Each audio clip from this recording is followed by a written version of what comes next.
What would happen if your business lost every photo, video, and marketing file tomorrow? In this episode, digital asset expert Andrew Darlow explains how entrepreneurs can protect the files that power their brand and their revenue. He also explores what it takes to generate leads for his unique business.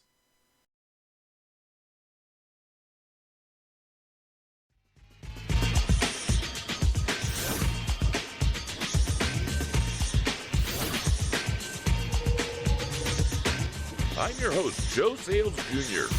Welcome to Flip Your Marketing Flops, the digital marketing and lead generation podcast. Welcome to Flip Your Marketing Flops, the podcast, providing weekly episodes of presentations, interviews, and conversations with marketing professionals and industry experts discussing common marketing mistakes and how to prevent them. If you're an entrepreneur, local service-based business owner, small business marketer, or a new digital marketing professional, and you don't normally have access to insider marketing knowledge, then this podcast is for you. My purpose is to teach you the hacks, tips, and secrets that will prevent common marketing mistakes, saving you both time and money. Welcome to Flip Your Marketing Flops, the podcast where we help entrepreneurs, marketers, and business owners turn marketing mistakes into growth strategies that actually work. I'm your host, Joe Sayles Jr., and today we're diving into a topic that many businesses overlook until it's too late: protecting their digital assets that power their business. Our guest today is Andrew Darlow, a photographer, author, consultant, and educator who has spent more than 2 decades helping creatives and businesses protect, organize, and back up their most valuable digital assets. Through his courses, speaking, and his platform Backup FM, Andrew teaches people how to safeguard the photos, videos, and media that represent years of work, and in many cases, the heart of their business. Andrew, welcome to Flip Your Marketing Flops. Okay, Andrew, welcome to the program. Thank you, Joe. I'm excited. I've been watching some of your shows. It's so nice to see first when you do your solo shows and you help people with your magic and lead generation. And then I've seen you on other shows like my friend Summer Diaz-Selva. And I love how you even bring industry professionals in for tools that you use like Kartra. So I'm excited to see where this all goes. You know, I'm glad you brought up Summer because we met through Summer. I went back into becoming an entrepreneur this past summer, and I had just started, and so I was trying to get reorganized with how I got to do everything, and everything was kind of scrambling in a hurry to be on Summer's Synergy Summit. I just know during the hassles of that, you stood out to me specifically because as I was having struggles, you were quick to respond and quick to be helpful, and you stood out for me from there. So then I started looking a little bit more into your background later. But the first thing I've been dying to talk with you about is Nihon. I spent 3 years there as a boy. Wow. Spoke it as a little boy. I don't speak it well now unless I listen to Japanese, like I listen to sumo. And now I call it in English, but I used to do it in Japanese. That was my football before I moved back to the United States. So I was 3 to 7 years old. You Wow. spent time. How did you end up there? Okay, that's quite a story, one of my favorite stories, and that is something that happened because I had an opportunity when I was in high school to apply for a scholarship to live and study in Japan for a summer as part of a wonderful organization called Youth for Understanding. And I was told about it by an advisor for a group that I was a part of, and I applied and received it and went off to Japan as an 18-year-old, and I had a wonderful homestay, brother, sister, mom, and dad. It was not far from Kyoto and Nara. I'm sure if you were there for 4 years, you at least went to Kyoto a few times. No, because I was a little boy. We were in Tokyo. I lived in Yokohama, Oh, and we were all around the Yokohama area, Kamakura, mhm. and all of that. But Nagishi Heights Oh, in okay. in You were a little young to really appreciate the beauty of Kyoto. So it was an amazing area and an amazing family. I went to Japanese high school and I took pictures wherever I went with my point and shoot camera Came back and I made albums from my prints and I showed them and I realized the power of photography because I could tell stories through my photographs. Mm. I'm still in contact with them. In fact, I love Japan so much that my homestay father took me to a university there because I did my homework and I knew I was going to a specific school, and I went back for a whole year in my second year of college, and that was incredible Wow. too. So I have many stories related to Japan. It changed my life and then helped me to travel to other places because I had that experience, under my belt, if you will. I think also my love of photography, my love of cartography came from my father being in the military and where the next place we were going to and looking it up. And my father retired before we actually went anywhere else. We came back to Southern California from Japan, but having a lot of the community I lived in had a lot of people from a lot of different areas, a lot of different languages, all of that. I mentioned cartography and photography because I started exploring the world in encyclopedias for places I was going to go to, places we didn't get to, and it was always the images that impacted me. So learning that your business really was developed around photography was really something that stood out to me in my private life, and where I am today, it's kind of fascinating. I no longer do a lot of photography, but it's always been something that's been in my heart. For those of you that don't know Andrew, he has a business that's been in existence for roughly 30 something years. Is that right? Yeah, it's about 33 years. And it encompasses many different things, but it's narrowed in. And so I would like for you to just give us a quick insight about the decades that you spent protecting and organizing digital assets and all the other things that you do. And please include your information about your pet parties. Okay, well, I might as well do this somewhat chronologically. So I had an opportunity when I finished college, and then I went over to Europe for 4 months, and then that was amazing too. I went to an international university in Heidelberg, Germany, and had a similar Mm. experience to Japan and captured more photographs. Then when I got back, I was ready to enter the workforce. So I had an opportunity to join a company that my grandfather started about 100 years ago in New York City, and it was in the graphic arts, so related to photography. And because I didn't want to work for a bank or an insurance company, at least at that time, I probably still don't want to. And then, so I went into the large format department, which was perfect for me because all kinds of images and artwork was coming through, and then it was being printed on these very large printers, things for trade shows and buses, including the 1996 Olympics.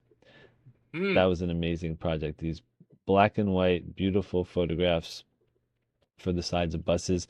And I would be the one, like, after the things were mounted on boards, I would put them up on the wall cutter and get everything just right. It was a really great experience. And then not too long after that, a salesperson brought in a digital photography job. And that's something that we ended up renting some amazing equipment for. And it worked out great. And then we all, I guess, talked about it and decided to have a studio. So I helped build a studio. I had been studying photography now for years, and I was taking classes at School of Visual Arts and other places in New York City. And I had a mentor too, so it was really great. But then I started running a studio there, helping to do photography in different ways, but mainly it was still life photography, and mainly it was for companies like the Body Shop Cosmetics, which is still a pretty big company, and very high-end watches like Rolex and Patek Philippe for New York Times ads for Tourneau watches, and then chocolate and diamonds and all kinds of amazing things would come through, including I would get these drawings of CD collections like from like Columbia House, but it was a different company. I think it's called BMG.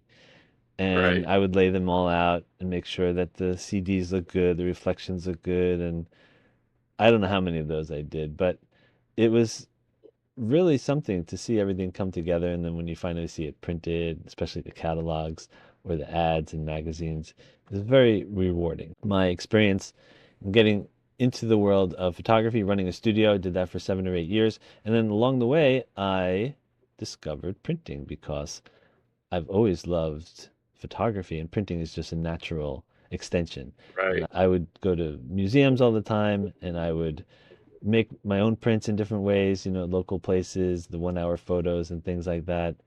If I showed you the amount of 4x6 prints I have still to this day, I think you'd be shocked.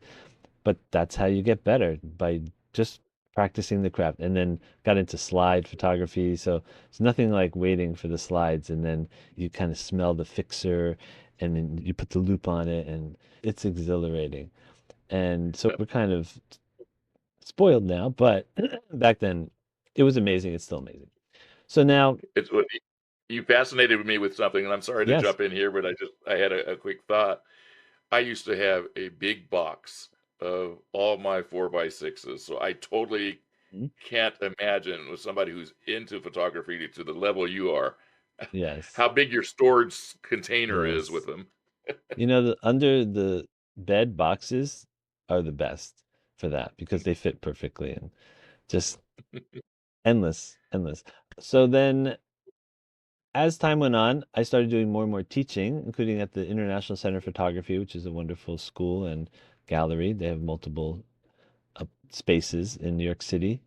And I started helping people to make prints of their beautiful artwork. Usually it's either from slides, scanned, or from prints. So here's one example from over 30 years ago. It says here 1994, which I think is 32 years ago. And Wow. this is one of my first prints that when I started printing. And it's on a matte paper, which really got me excited, the fact that I could print on these matte papers. And then I started teaching others to do that, and that was a big part of my being able to then become an author, which came sometime later, but my first book, which was published in 2008, looks like this. It's a 500-page book all about inkjet printing. The first half are all my tips and advice and my photographs from around the world, like Wow. Arizona, Sedona, and flowers I love. So they gave me a lot of space, not just for tips and advice about how to choose a printer, but also like pictures from a train trip from Nice, France to Paris. And then in the second half, this is probably the best part. There are 14 people I know and respect who provided their tips and advice and their really wonderful photography for the book. So it was a really good calling card for me, helped me in many ways, and led to three more books, which include one about how to take better pictures of dogs and cats, one called Focus and Filter, which looks like this one, which has tips for taking pictures of just about anything, like sunflower fields and amusement park rides. And then my hardcover book, which is a little coffee table book called Biscuit for Your Thoughts, Right. which has pictures of dogs I photographed over the years. I can't take any credit for the design, but I think the design is wonderful. Here's an example: dress too sexy for your leash. I feel fortunate to have been asked to, invited in different ways through different contacts and things to write these books. Since then, I haven't done any others, but I may self publish. So since then, eventually I left the company and then I went off on my own and I started helping people manage their digital life. Some people call it their digital mess because it can easily get out of hand. If, let's say, for example, you go on a trip and you end up with like five of these and you don't know what to do because it's too much information to go on a laptop. This alone is the size of many laptops' internal storage, 128 gigabyte. So a lot of decisions then need to be made about external hard drives. And then what do you do? Do you just buy one? And the answer is no. You buy two or three. And then what do you do about online backup? Okay, yes, you probably want that. And then what about battery backup? If anything plugs into a wall and lightning strikes or who knows what else could happen, it happens all the time. I mean, electricity is magic, so we should at least give it a chance to have a problem from time to time, and that is by having a battery backup. And it's very affordable, and it can really save you. It saved me many times. So I could go on and on, but I'll let you talk. No, that's great because anything that I wanted to ask you has almost all been covered about you and your business. And so then I'm going to end up transitioning into what I do. The doggy parties. This is a good time for you to talk about the doggy parties, and Yes. or you can bring that up at the end. It's your No, choice. I'll talk about it now because it's so close to my heart. So I have been involved now on Zoom at least 7, 8 years. And what I found is it's a wonderful way to bring people together. And I think we all learned during COVID that Zoom was like the standout way, almost regardless of what device you came in on, you could be seen and heard. So not that long ago, maybe like 6 months ago, I said I'm going to start doing these pet story parties where I bring people together. We're going to tell stories about our pets from the past and present. And it's just so wonderful to hear what people have to say. Often it's a story of how a pet chose them when they went to a rescue organization. I love those. Hmm. Like the pet snuggled up onto their shoe or something. And then there's also, as you might expect, some Kleenex moments because unfortunately our pets often leave us too soon.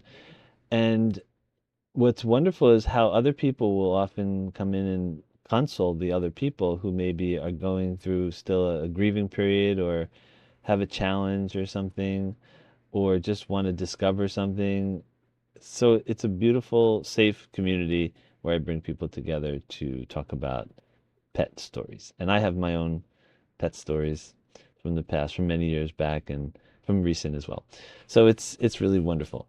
And then I also talk about my photography services, which I do still, and also video photography. Believe it or not, over the internet, it's possible now. And so it's exciting because in the past, I'd have to get all my gear together, have to find out when they can be free, and often it's only weekends, and now then it's weekends away from my family. And then if I get there, which has happened, and they have a cat, I'll be like, okay, let's photograph the cat, and there's no cat to be found because the cat is under some cabinet or something. So this way, the cat doesn't know I'm there, and I can direct, and it's really, really fantastic. So I'm using technology in different ways now in order to bring out these special moments for people and their pets. That's awesome. You mentioned Zoom, but first I want to go back to a couple of things that you've mentioned here. When you mentioned Heidelberg, Germany, it just made me think. When I was in college, I went to college in my hometown, and my family moved out of state, and I rented out the house. So I would rent out the bedrooms, and I had a lot of people from Europe come, whether it's because we'd have dinners or because they stayed with me.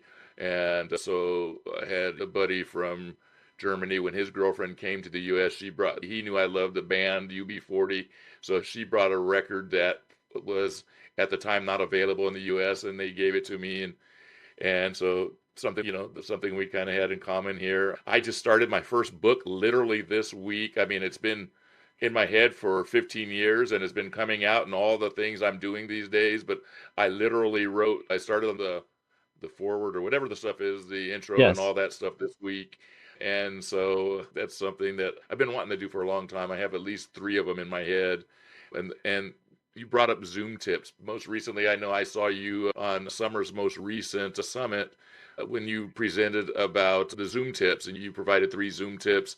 And so that kind of brings me into when you're discussing Zoom, and I think of you as a networker, I think of you as a master networker, I think of you in regards to, collaborating with people and things of that nature. And that brings you into my world of lead generation. So, with all that you do and all that you've done, what I'd like to at least address before we leave this is since this platform's about marketing and lead generation, what are some of the things that you do for lead generation for your business? I'd say the hub of my lead generation is LinkedIn. And so LinkedIn helps everything work better because of the connections. And so what happens is if I'm at an event, I'm going to do a screenshot and capture the picture of the people who are there, whether it's in a breakout room or the main room, so that I know who's there and so that I can follow up if I think that it's interesting or if I spoke with them directly. I would like to generally invite them to connect on LinkedIn. That's the easiest way because what are you going to do with an email? Like if they share their email, It's to me, it's a little too personal unless you actually had a real chat with them in a breakout room. So LinkedIn is the perfect Yeah. way to bridge that gap. And then once you send hopefully a nice invitation so that they know where you met, and I know it's very limited these days. You have to maybe pay. So I'll just put in 3 words: LinkedIn Premium Career. Please take a look. You can save a lot of money on your LinkedIn Premium. It lets you get 300 character invitations, almost unlimited. I think 200 a month. So just take that because you're going to see the difference in cost between that and regular LinkedIn Premium. So with Got that it. tool, you can now send nice specific invitations to people, and you're almost already friendly by the time they have said yes, if they say yes. And once Right. you're a first level connection, there's so many things that come from that. You now have access to all their contacts, and if there's anyone else interesting, now I wouldn't necessarily just start asking them for a referral. You can just say, I noticed that we have a number of shared connections, and that's one of the best things, especially if we have like 100, then you're almost definitely going to get a yes because you have over 100 shared connections. They understand that there's some synergy there in some way. So I often will put it there. I won't put it if there's like four. But if there's one person in particular that I see I'm friendly with, and then I notice maybe that they've commented on something that they've commented on, that's really good. Then you can say, oh, I noticed that we just commented on something, and I've known Jim for 36 years, and it would be really great to connect with you.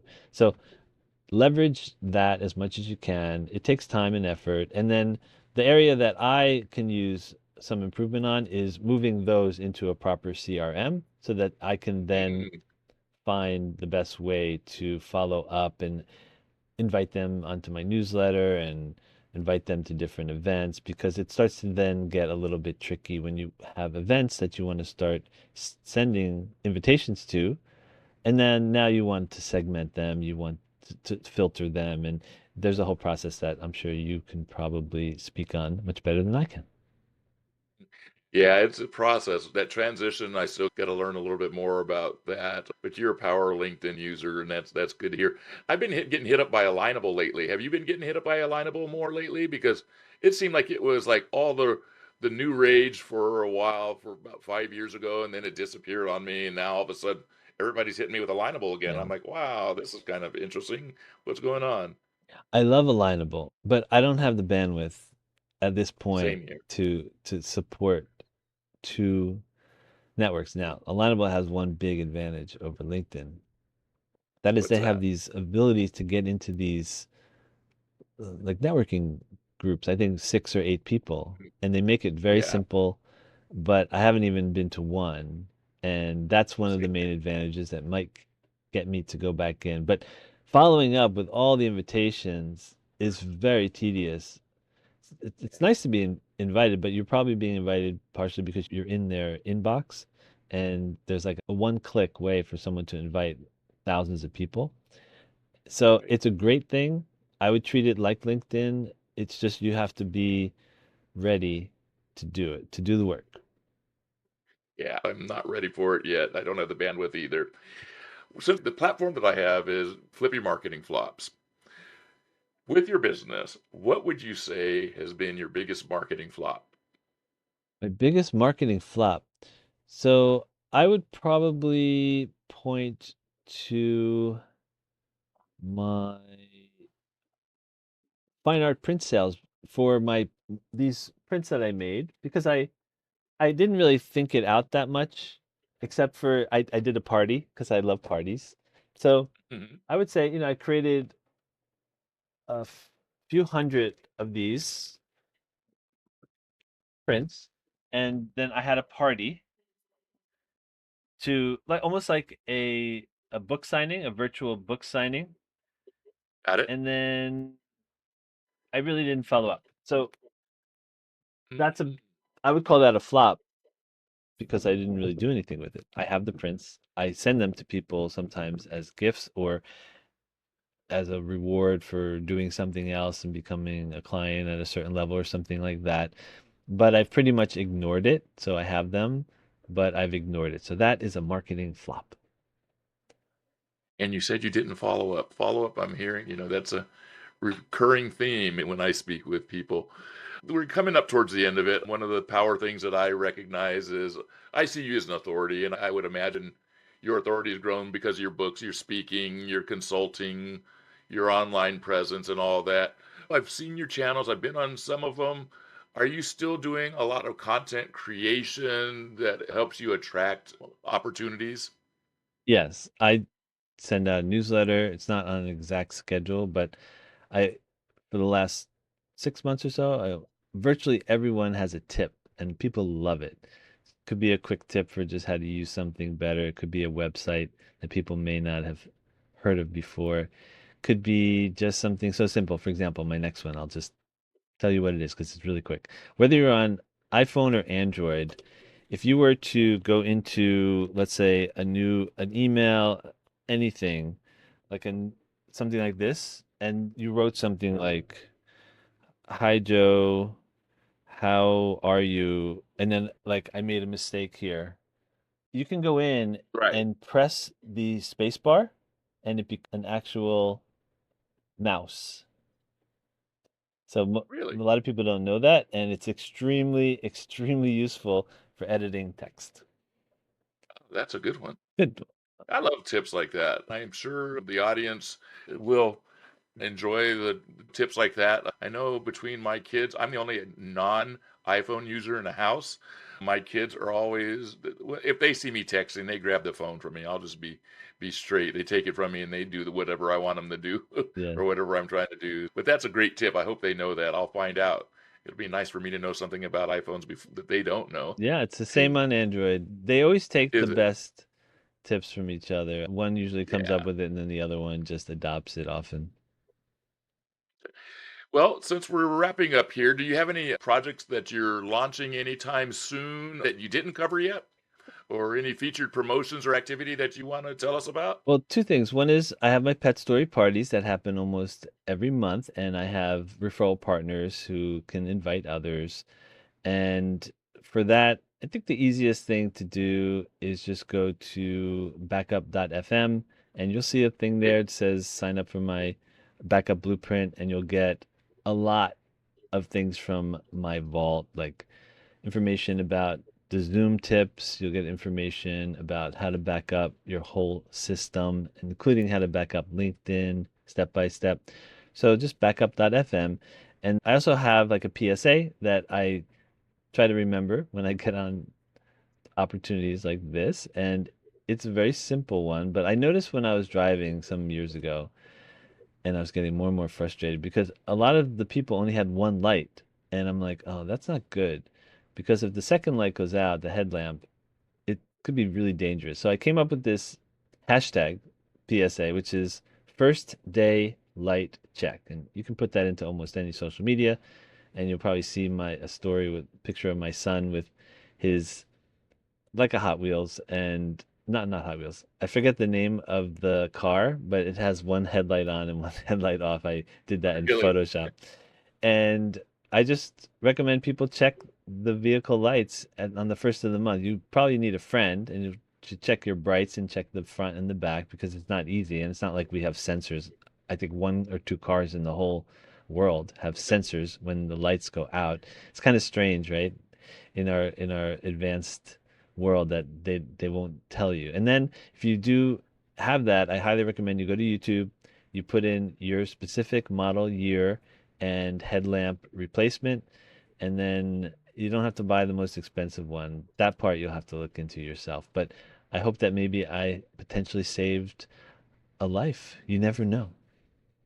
Andrew, that just brought me back to, my kids are my son will be 19 tomorrow. My kids are 23, 21, and will be 19. It just brought me back because we just moved back to Southern California in our hometown, and being here, it made me think of my kids and learning to drive and all this kind of stuff. And when I was a kid, we went to the high school and did all this pre-driving stuff before we ever really got out on the street and everything else, and before we can get our whatever pre-driving card.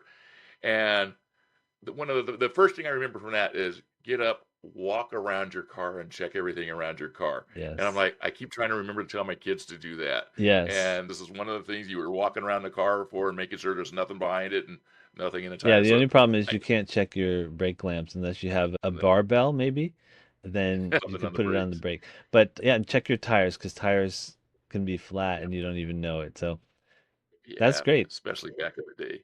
Well, remind us one last time where the listeners can find you again, Uh, your website, and everything. Backup.fm, and you being a radio guy, you can appreciate that .fm because I have like a podcast there that has some things, and I love the whole idea of FM radio from the 70s and 80s and 90s.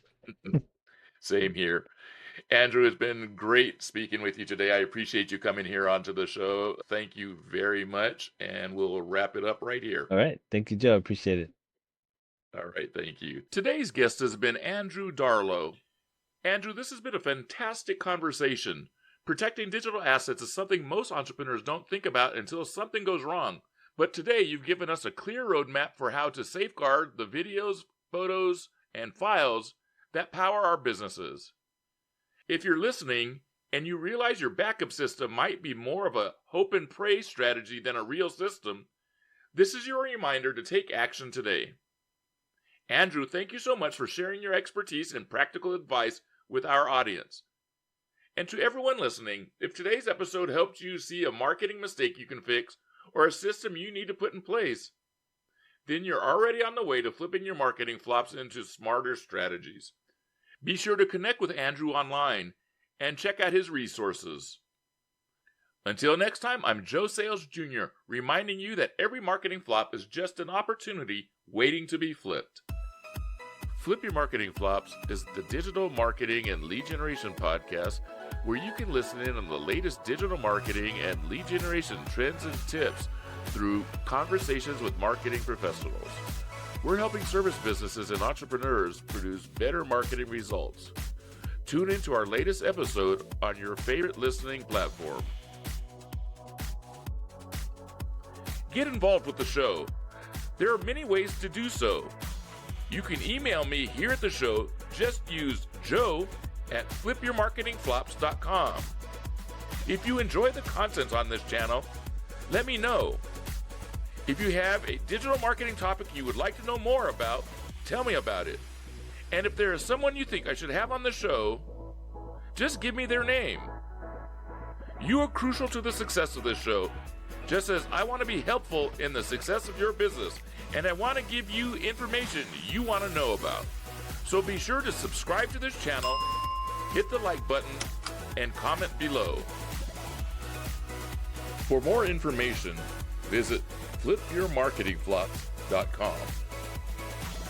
Remember, every marketing flop is just a lesson waiting to be flipped.